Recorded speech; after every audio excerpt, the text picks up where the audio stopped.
डायन एपिसोड 113। फुलवा को दीनदयाल और प्रीति के साथ सुरक्षित ठिकाने पर भेज देने के बाद इंस्पेक्टर अभिमन्यु आयुषी के साथ घर की तरफ निकल चुका था। लेकिन अभिमन्यु के दिमाग में अभी तक सोनिया की कही हुई बात गूंज रही थी। सर, आज रात आप मुझे उस मनहूस बरगद के पेड़ के मोड़ के पास मिलिए। अभिमन्यु का दिल और दिमाग दोनों बेचैन थे।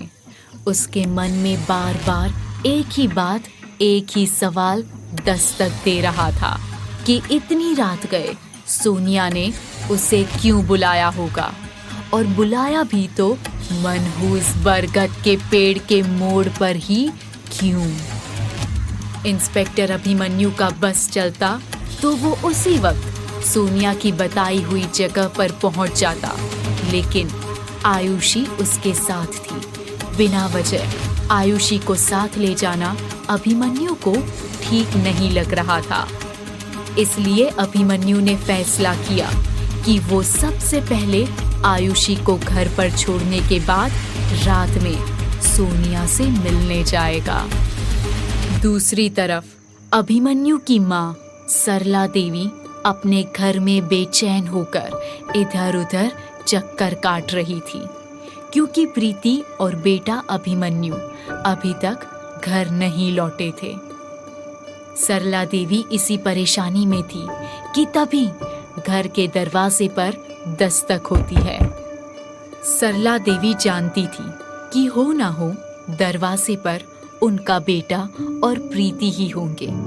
तेज कदमों से घर के दरवाजे की तरफ बढ़ते हुए सरला देवी जैसे ही दरवाजा खोलती है, उनके सामने उनका बेटा अभिमन्यु आयुषी के साथ खड़ा था। अभिमन्यु को देखने के बाद सरला देवी की नजरें प्रीति को ढूंढ रही थी। सरला देवी अभिमन्यु को दबी हुई और निराशा भरी आवाज में कहती है, बेटे, प्रीति कहाँ है? अभिमन्यु अपनी माँ को हमेशा की तरह बेचैनी के साथ सवाल करता हुआ देखकर पहले तो अपनी माँ को कुछ देर दरवाजे पर खड़ा घूरता रहता है। अभिमन्यु को इस तरह खुद पर घूरता हुआ देखकर सरला देवी झुंझलाकर अभिमन्यु से पूछती है, अरे बुत बना, मुझे क्या घूर रहा है? प्रीति कहाँ है, बताता क्यों नहीं? अभिमन्यु खामोशी से घर में आता है। सरला देवी ने अभिमन्यु के पीछे पीछे किसी छोटे बच्चे की तरह तेज कदमों से चलते हुए कहा, देखो अभिमन्यु, मेरा दिल बैठा जा रहा है, बोलो ना, प्रीति कहाँ है? अभिमन्यु फिर से अपनी माँ को घूरते हुए सोफे पर बैठ जाता है और अपने जूतों की लेस को खोलते हुए कहता है, एक बात बताओ मदर इंडिया, मैं कौन हूँ? एक तरफ सरला देवी को प्रीति की चिंता सता रही थी और दूसरी तरफ उनका बेटा एक अलग ही मूड में था। ये देखकर सरला देवी के सब्र का बांध टूट जाता है और वो चिढ़ते हुए अभिमन्यु से कहती है, देख अभिमन्यु, मेरा बीपी सुबह से हाई है। अगर तूने मुझे नहीं बताया कि मेरी बहू कहाँ है तो मैं सच में अपने साथ कुछ कर लूंगी। अपनी माँ के मुंह से प्रीति के लिए बहू शब्द सुनकर अभिमन्यु और आयुषी एक दूसरे को ऐसे देख रहे थे जैसे दोनों को सरला देवी की इस हालत पर मजा आ रहा था। अभिमन्यु अपनी माँ को ताना मारते हुए कहता है, वाह माते वाह, बेटा ड्यूटी से थका हारा घर पर आया है। वो कैसा है, उसने कुछ खाया पिया या नहीं? सगे बेटे की कोई फिक्र नहीं है, और एक ऐसी लड़की जिससे अभी तक कोई रिश्ता भी नहीं हुआ, उसकी फिक्र में मेरी माता जी बीपी हाई करके बैठी है। वाह वाह वाह वाह वाह। अभिमन्यु अपनी माँ के साथ मजाक मस्ती इसलिए कर रहा था ताकि परेशानी और तनाव के वातावरण में घर का माहौल थोड़ा हल्का कर सके। आखिरकार अभिमन्यु अपनी माँ सरला देवी को पंचायत में हुई एक एक बात आराम से बताता है और आखिर में वो सरला देवी को समझाता है कि प्रीति के लिए वो बिल्कुल भी चिंता ना करे। प्रीति फुलवा के साथ है और जल्द ही घर पर आ जाएगी। अभिमन्यु की बातें सुनकर सरला देवी अपने बेटे को समझाती है उससे जितना जल्दी हो सके चकिया गांव के केस को सॉल्व कर दे ताकि इस मुसीबत से पीछा छूट सके।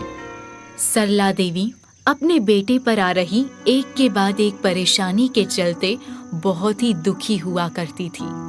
एक माँ के दिल में अपने बेटे के लिए जो अरमान और सपने होते हैं वैसे ही सपने सरला देवी भी दिन रात देखा करती थी।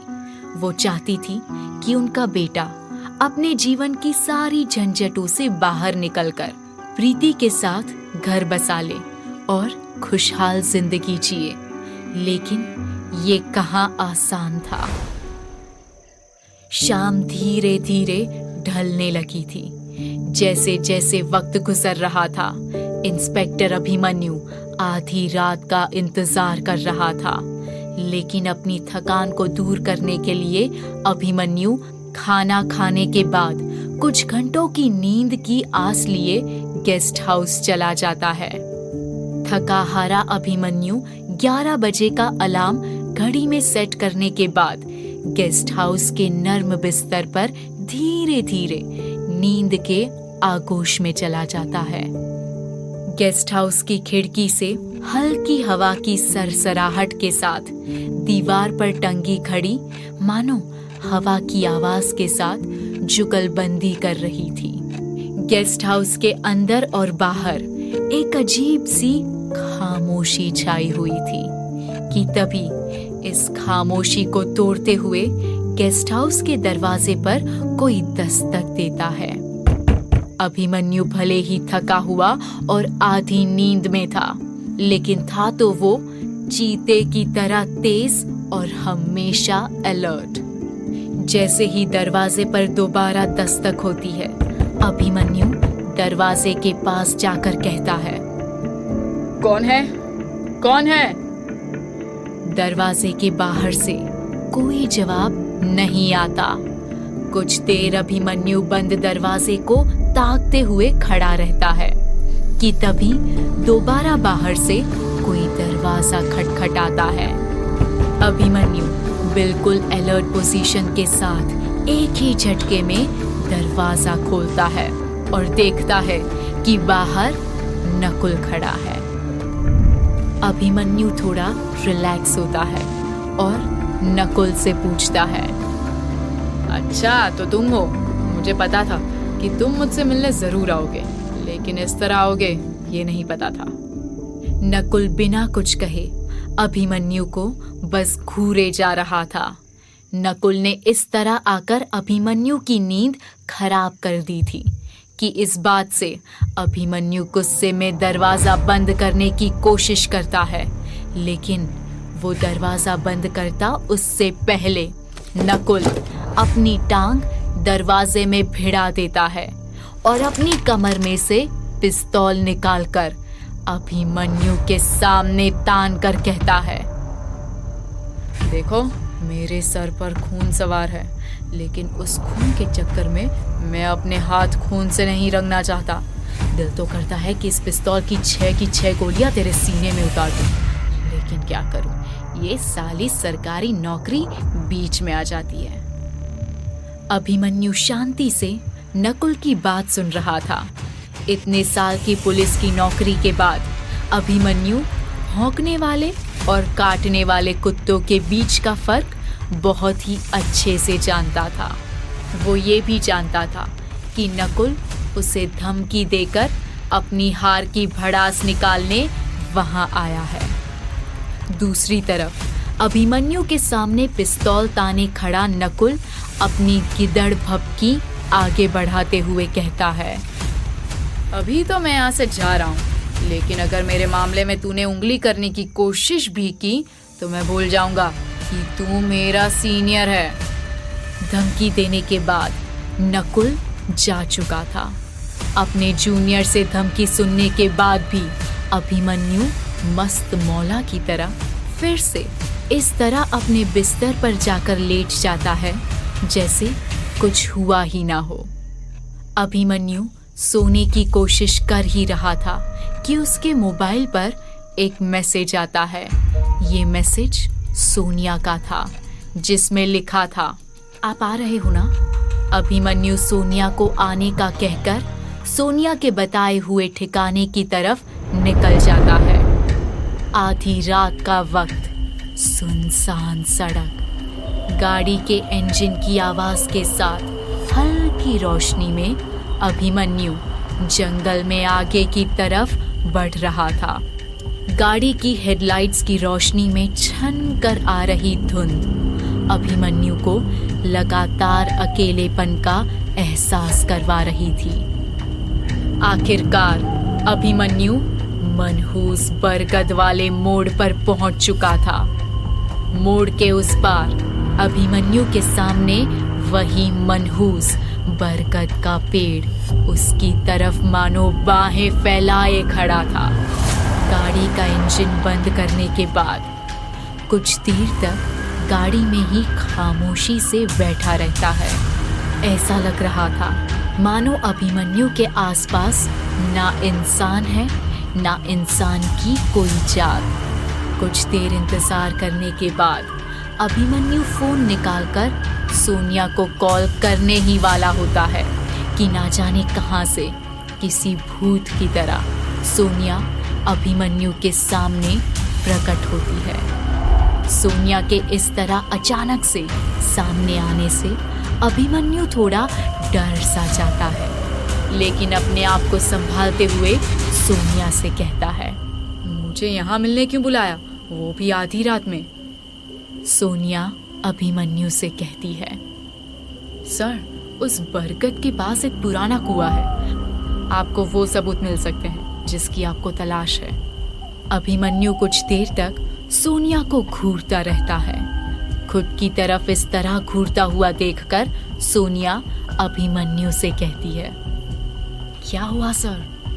अभिमन्यु ना में अपना सिर हिलाते हुए गाड़ी में रखी टॉर्च लेता है और सोनिया को आगे चलने का इशारा करता है और टॉर्च की रोशनी में दोनों उस कुएं की तरफ आगे बढ़ते हैं। सोनिया और अभिमन्यु उस खंडहर नुमा कुएं के पास पहुंचते हैं और जैसे ही अभिमन्यु कुएं के अंदर झांकता है, एक अजीब सी बदबू आती है। बदबू इतनी तेज और गंदी थी कि अभिमन्यु एक झटके में कुएं से 4 कदम पीछे चला जाता है। अब अभिमन्यु को शक हो चुका था कि कुछ तो ऐसा था उस कुएं में जो अभिमन्यु को अपनी मंजिल तक पहुंचा सकता है। आखिरकार बदबू से बचने के लिए अभिमन्यु अपनी जेब से रुमाल निकालता है और कसकर अपने मुंह पर बांधता है और कुएं के पास जाकर टॉर्च की रोशनी में कुएं के अंदर का नजारा देखने की कोशिश करता है, लेकिन टॉर्च की रोशनी कुएं के अंधेरे के सामने माचिस की तिल्ली की तरह जल रही थी। कुएं के अंदर क्या है ये देखने के लिए कुएं के अंदर जाना एकमात्र विकल्प था। अभिमन्यु कुएं के अंदर जाने का फैसला करते हुए सोनिया से कहता है, देखो सोनिया, ये बात तो पक्की है कि इस कुएं में ऐसा कुछ है जो हमें वहां तक पहुंचा सकता है जहां पहुंचने की हम ना जाने कब से कोशिश कर रहे हैं। बाहर से कुछ नजर भी नहीं आ रहा। अब एक ही रास्ता है, मुझे कुएं में जाना होगा। इससे पहले कि सोनिया अभिमन्यु को रोकने की कोशिश भी करे, अभिमन्यु अपने साथ लाई टॉर्च को कमर में डालकर कुएं के अंदर झूल रही बरगद की शाखों को पकड़कर तेजी से कुएं के अंदर चला जाता है।